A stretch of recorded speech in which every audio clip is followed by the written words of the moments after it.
Maruru ma kinguki kia murimu wa COVID-19 matigite onjoria magithie na mbere na gukaya na njira nene,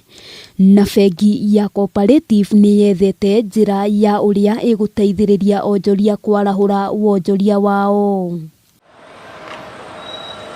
Na riu bengi ino ni ikiraniire ngirimiti na kambuni ya kwendia ngari ya Toyota Kenya,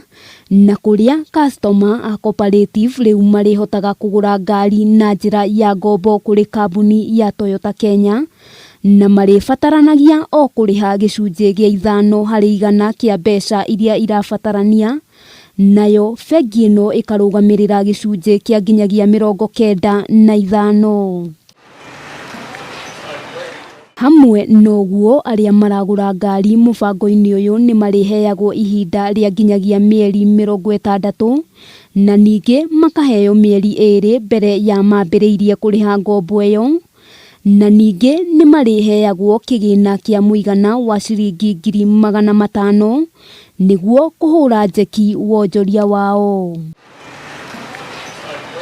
Akiaria hindi ya gwikiranira ngirimiti ino, murugamiriri munene wa Toyota Kenya Avidalil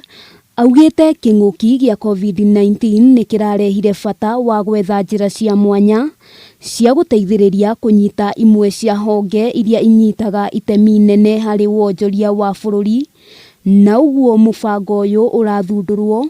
miario iria inyititwo mbaru ni Jacqueline Waithaka uria urugamirire bengi ya Cooperative. Hamwe na ngari iria customer mekuhota kwigwatira ni Toyota, Suzuki, Hino na Yamaha.